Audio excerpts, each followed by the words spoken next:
একই সাথে ৩টি দেশের মার্কিন ঘাঁটিতে আঘাত আনল ইরান। জ্বলছে জ্বালানি ডিপো, ধ্বংস হচ্ছে রাডার সিস্টেম, কাঁপছে গোটা মধ্যপ্রাচ্য। যুদ্ধ কি তাহলে এবার সীমা ছাড়িয়ে গেল? প্রিয় দর্শক, আজকের প্রতিবেদনে কথা বলবো মধ্যপ্রাচ্যের সবচেয়ে আলোচিত ও উদ্বেগজনক খবরটি নিয়ে। কেন একসাথে ৩টি দেশের মার্কিন সামরিক ঘাঁটিতে ইরান ব্যাপক ক্ষেপণাস্ত্র ও ড্রোন হামলা চালালো? ভিডিওটি শেষ পর্যন্ত দেখুন, কারণ এখানে থাকছে হামলার পুরো বিবরণ, এর পেছনের কারণ, আর এই সংঘাত সামনে কোন দিকে গড়াতে পারে। চলুন শুরু করা যাক।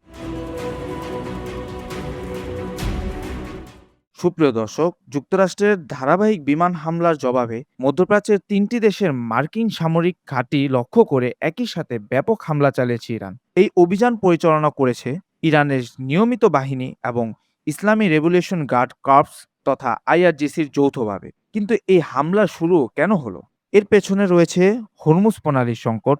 এই সংকটের জেরে ইরানের প্রায় ১৫০টি স্থাপনায় বিমান হামলা চালিয়েছে মার্কিন সেন্ট্রাল কমান্ড। তখনই ইরান হুঁশিয়ারি দিয়েছিল, যুক্তরাষ্ট্র এবার আঘাত আনলে মধ্যপ্রাচ্যের অঞ্চল জুড়ে থাকা তাদের সামরিক ঘাঁটিকে লক্ষ্যবস্তু বানানো হবে। এবার আসে হামলার বিস্তারিত বিবরণে। ইরানের রাষ্ট্রীয় সংবাদ মাধ্যম নূর নিউজের তথ্য অনুযায়ী এই অভিযান চালানো হয়েছিল কয়েকটি ধাপে। প্রথম ধাপে লক্ষ্যবস্তু হয় জর্ডান। আঘাত আনা হয় প্রিন্স হাসান বিমান ঘাঁটির জ্বালানি ডিপো ও গোলাবারুদ সংরক্ষণাগারে। এরপরই বাহরাইন শেখ হাসান বিমান ঘাঁটির ড্রোন কমান্ড সেন্টারে হামলা চালানোর দাবি করেছে আইআরজিসি।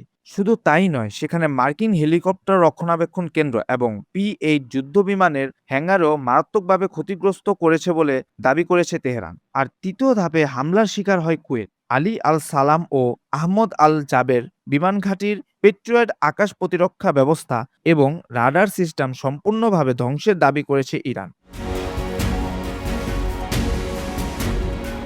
এই সংঘাতের প্রভাব কিন্তু শুধু যুদ্ধক্ষেত্রেই সীমাবদ্ধ নয়। এর জেরে বিশ্ববাজারে জ্বালানি তেলের দাম হু হু করে বেড়ে উঠেছে, যা আসন্ন মার্কিন প্রেসিডেন্ট নির্বাচনের আগে বড় একটি রাজনৈতিক মাথাব্যথার কারণ হয়ে দাঁড়িয়েছে। এখানেই শেষ নয়। পরবর্তীতে পাওয়া প্রতিবেদন অনুযায়ী এই সংঘাত আরও ছড়িয়ে পড়েছে। কাতার ও সৌদি আরবের মতো দেশও দফায় দফায় হামলা করেছে বলে দাবি করছে আইআরজিসি। আর তাদের ভাষ্যমতে এই অভিযান এখনও চলমান। তবে একটি বিষয়ে মাথায় রাখা জরুরি, এই তথ্যের বড় একটি অংশ এসেছে ইরানের রাষ্ট্রীয় সূত্র থেকে।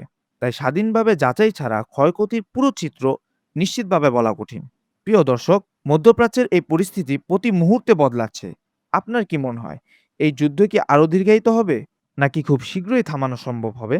কমেন্ট করে জানান আপনার মতামত। ভিডিওটি ভালো লাগলে লাইক করুন, আর আরও আপডেট পেতে চ্যানেলটি সাবস্ক্রাইব করে আমাদের পাশেই থাকুন। ভালো থাকুন, সুস্থ থাকুন।